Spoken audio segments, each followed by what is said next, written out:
পৃথিবীর অসংখ্য ধর্ম যদি আমরা দেখি তাহলে প্রত্যেকটা ধর্মের সাথে একটা নাটকীয় একটা মানে সাদৃশ্য মিল খুঁজে পাওয়া যায়। চলেন সময় নষ্ট না করে আমরা শুরু করি। যেমন নবী মুহাম্মদ সাল্লাল্লাহু আলাইহি সাল্লামের বিপক্ষ যে গ্রুপটা ছিল সেটা হচ্ছে আবু উল হেকাম বা আবু জাহেল, তার সাথে ছিল শত্রুতা। আবার যদি আমরা ঈসা আলাইহিস সালামের যে দেখি, হযরত ঈসা মসিহ আছে যিশু, তো সেখানে দেখা যাবে যে ঈসা আলাইহিস সালামের বিপরীতে একটা শক্তি ছিল, সেটা হচ্ছে রোম সম্রাট পিলাত বা হিরাক্লিয়াস যাই বলেন।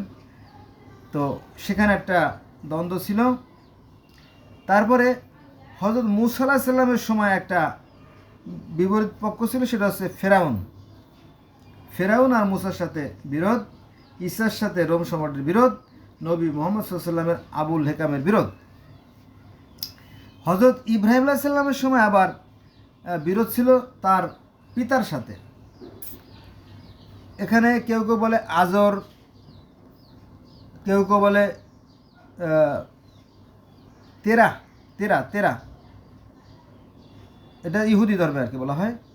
আবার সনাতন ধর্মে আছে আপনার প্রহ্লাদ মহাজন সনাতন বা হিন্দু ধর্মের বিশেষ উল্লেখযোগ্য একটা স্থান। কারণ এই প্রহ্লাদ মহাজন দিবারাত্র সর্বসময় নিরাকার সেই সৃষ্টিকর্তার কথা বলতেন, যে সৃষ্টিকর্তা নিরাকার, জ্যোতিময়, অশরীরী, আবার তিনি নিজেকে প্রকাশও করেন। তিনি প্রকাশ্যও আছেন, তিনি গোপনেও আছেন, সেই কথাটা আছে। তো এই প্রহ্লাদ মহাজনের যে বিরোধী শক্তি ছিল তার সেই যে হিরণ্যকশিপু, এই হিরণ্যকশিপু রাজা হিরণ্যকশিপু সনাতন ধর্মের যারা ভাইরা তারা হয়তো চিনবে, কিন্তু মুসলমানরা চিনবে না। কারণ কি, মুসলমানরা তো একটু মানে অহংকারী আর কি, তারা এটা জানার চেষ্টা করে না, এটা আর কি। কিন্তু এই প্রহ্লাদ মহাজন এর বিপরীত শক্তি ছিল তারই পিতা হিরণ্যকশিপু। হিরণ্যকশিপু ছিল অত্যাচারী শাসক, আর প্রহ্লাদ মহাজন ছিল ন্যায়পরায়ণ বাদশাহ। এই দুজনের মধ্যে একটা কম্পিটিশন হয়। আচ্ছা, এবার আসেন গৌতম বুদ্ধ। পৃথিবীতে বর্তমানে যে 5টা ধর্ম রাজত্ব করতেছে, এটা হচ্ছে ইসলাম ধর্ম, খ্রিস্টান ধর্ম, ইহুদি ধর্ম, বৌদ্ধ ধর্ম, সনাতন ধর্ম। 5টা ধর্ম রাজত্ব করতেছে। তার মধ্যে গৌতম বুদ্ধর যে বুদ্ধ ধর্ম সেটা একটা বিশেষ স্থান দখল করে আছে। তো এই গৌতম বুদ্ধের যে বিপরীত শক্তি ছিল তৎকালীন সময়ে, তৎকালীন রাজার বিরোধ, এটা একটু ভাঙ্গাই বলি। তো একটা নদী, গৌতম বুদ্ধের রাজত্বকালে একটা নদী নিয়ে একটা যুদ্ধর সম্ভাবনা, নদীর পানির হিস্সা নিয়ে ভাগাভাগি নিয়ে, তো প্রায় যুদ্ধ বেঁধে যাওয়া অবস্থা। তখন গৌতম বুদ্ধ খুবই জ্ঞানী মানুষ ছিলেন, নিঃসন্দেহে বুদ্ধিমান। সে বলে যে না, আমি মাপও চাই, দেওয়াও চাই, আমি এই মারামারি খুনোখুনির মধ্যে নাই। কারণ যুদ্ধ বাঁধলে দীর্ঘদিন ধরে চলতে থাকবে, তাছাড়া কম সময় চললেও যুদ্ধ কখনো কল্যাণ বয়ে আনে না।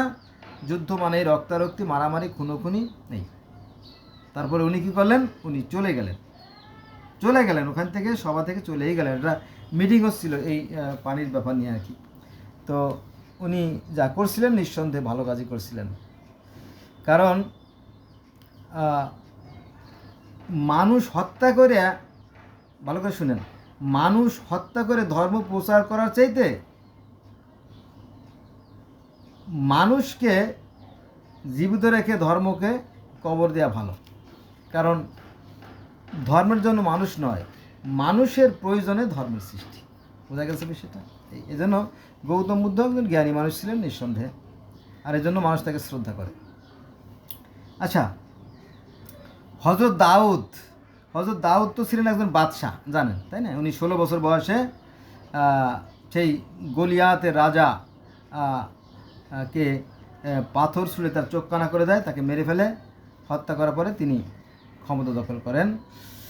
এই কাহিনী তাওরাতে আছে, জব্বুরে আছে, ইনজিলে আছে, বাইবেলে আছে, কোরআনেও আছে। তো সেই দাউদের বিপরীত শক্তি ছিল কিরা?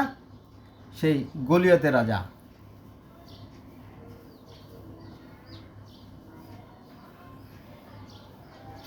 আচ্ছা, এবার আসেন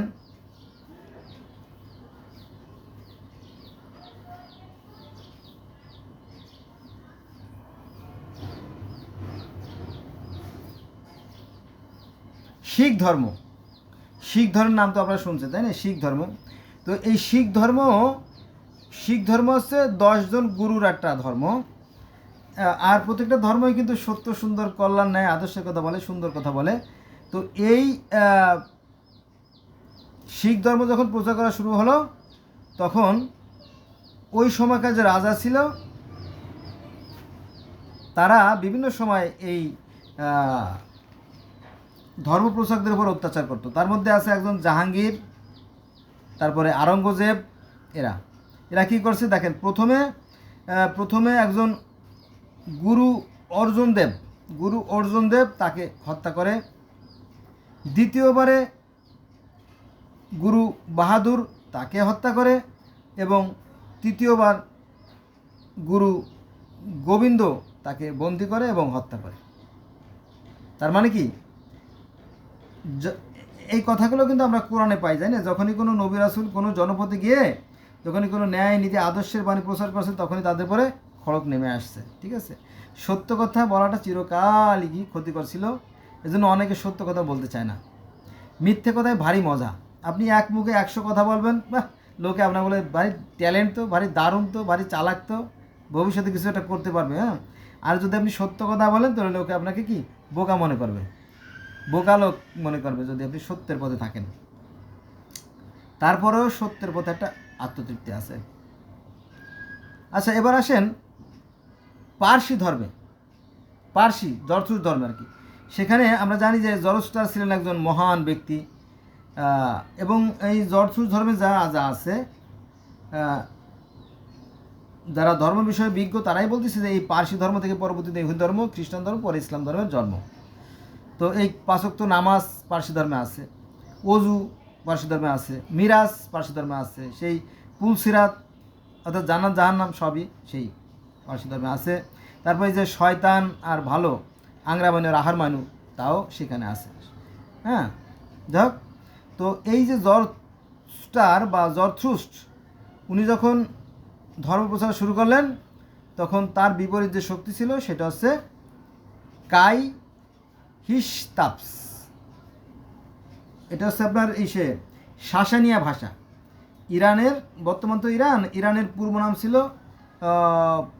পারস্য। সেই পারস্যের যে শাসানিয়া ভাষা ছিল, তো এটা হচ্ছে সেই হিস্তাপস তার নাম। তিনি কি করে, এই জরথুস্ট্রকে জেলে বন্দি করে রাখে। এটা লম্বা কাহিনী, এটা বলতে গেলে কয়েক ঘন্টা দরকার। এই জেলে বন্দি করে রাখে, তারপরে রাজার ঘোড়া, মৃত ঘোড়াকে জীবিত করে দেয়, তারপরে এই জরথুস্ট্রকে সেই জেল থেকে বের করে দেয়, মুক্ত করে দেয়। পরবর্তীতে আবার তার মেয়ের সাথেও বিবাহ দেয়। এরকম কাহিনী আছে, লম্বা কাহিনী, এবার সেখানে যাব না। আমাদের ইসলাম ধর্ম অনেকটা ওরকম তো আর কি। মনে করেন যে ইসলাম ধর্মের যে নবীর সবচেয়ে বড় শত্রু আছে কিনা, আবু জেহেল বা আবুল হাব বা আবুল হাকাম। আবার এই আবুল আহাব আবার নবীর সবচেয়ে কাছের মানুষ ছিল। কারণ নবী মুহাম্মদ সাল্লাল্লাহু আলাইহি ওয়াসাল্লামের 2টো মেয়ে রুকাইয়া, কুলসুম, এই 2জনকে বিবাহ দিয়েছিল এই আবুল আহাবের বা আবু জেহেলের 2 ছেলের সাথে, উতবা আর উতাইবা। তো এই 2 ছেলের সাথে বিবাহ দিয়েছিলেন। দেখেন যে মধু পুরাতন হলে কিন্তু বিষ হয়ে যায় যদি সঠিকভাবে তুমি সংরক্ষণ না করেন, অনেকটা ওইরকমই। তো এই যে জরথুস্ট্র কী হলো, জরথুস্ট্রকে কাই হিস্তাপস জেলে পড়লো। কিন্তু তিনি যখন তার সেই রাজা সেই মৃত ঘোড়াকে জীবিত করে দিলেন, তখন তাকে সেই জেল থেকে মুক্ত করে দিল, এবং সেই জরথুস্ট্রের নাম সারা রাজ্যময় ছড়িয়ে পড়ল। তারপরে রাজা কি করলেন, তার নিজের মেয়েকে কিন্তু সেই জরথুস্ট্রের সাথে বিবাহ দিলেন। মজা না? মজা। তারপরে সেই জরথুস্ট্র ধর্মে সেই পুরোহিতদের হত্যার কাহিনী আছে। এটা হচ্ছে আপনার খ্রিস্টপূর্ব 300 শতকের ঘটনা। আলেকজান্ডার দ্য গ্রেট, নানান বীরেরা আক্রমণ করছে। হ্যাঁ, আচ্ছা, এবার আসেন কনফুসিয়াস। চীনের কনফুসিয়াস, উনিও কিন্তু একজন মহান ব্যক্তি ছিলেন। উনি ছিলেন একেবারে প্রধান মন্ত্রী। তিনি কিন্তু খুবই ভালো মানুষ ছিলেন, বিচক্ষণ লোক ছিলেন, কিন্তু সেটা তাকে ভালো লাগে নাই। কার? সম্রাট শি ওয়াং। কনফুসিয়াস যখন ধর্ম প্রচার করা শুরু করেন, তো তার বাদ সাধলোকে সম্রাট শি ওয়াং। এটা হচ্ছে শিয়ং ছিলেন চীনের পূর্ব যে অঞ্চল, তিনি সেখানে রক্তগঙ্গা বইয়ে দিয়েছিলেন। যাক, তারপরে এই যে কনফুসিয়াস, এনার জন্ম হচ্ছে 551 খ্রিস্টপূর্বাব্দে। কনফুসিয়াসের জন্ম 551 খ্রিস্টপূর্বাব্দ। তারপরে নিজ রাজ্য লু, উনি নিজ রাজ্য যেটা আর কি লু ত্যাগ করে চলে যেতে বাধ্য হন শুধুমাত্র সত্য বলার কারণে। পরে উনি চলে যান, প্রধানমন্ত্রীর পদ ত্যাগ করে চলে যান। চলে যাওয়ার পরে তিনি বনে জঙ্গলে বহু কষ্ট করে করে করে যিনি গ্রন্থগুলো লিখে গেছেন, এখন আবার সেই গ্রন্থগুলোর পরে বড় বড় ডিগ্রি মানুষে অর্জন করে।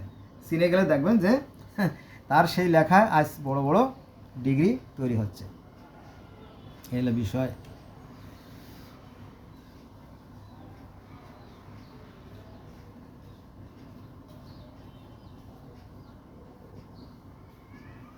আচ্ছা, এবার আসেন লাওসে। তাও ধর্মের একজন প্রবর্তক ছিল লাওসে। তো এই রাজা চৌ, মানে তাও ধর্মের প্রবর্তক হচ্ছে লাওসে। তো এই সময় একজন অত্যাচারী রাজা ছিল, যার নাম ছিল চৌ মানে কি 4। তো এই রাজা অত্যাচার করত, মানুষ মারত, জমি দখল করত, এই সমস্ত। তো লাওসের এই সমস্ত ভালো লাগে নাই। তিনি ন্যায়ের বাণী, আদর্শের বাণী, কল্যাণের বাণী প্রচার করলেন। বলে, হেই রাজা বাদশাহ, তোমরা তো খালি অন্যের জমি দখল করা, অন্যের লুট করা, এটা তোমাদের কাজ, এগুলো বন্ধ করো। আমরা ক্ষণিকের জন্য পৃথিবীতে আসি, এই সুন্দর পৃথিবীকে তোমরা নরকে পরিণত করো না। কিন্তু শুনতে রাজি হলো না। ভাগো, তোমার কথার কি মূল্য আছে? হ্যাঁ, তোমার কি ক্ষমতা আছে? কে বলল? রাজা চৌ বলল। কাকে বলল? লাওসেকে বলল, এবং অপমানিত করলো। এবং লাওসের কথা শুনলো না। তখন লাওসে চিন্তা করলো যে না, এ রাজারা আমার কথা শুনবে না, কারণ যারা ক্ষমতাবান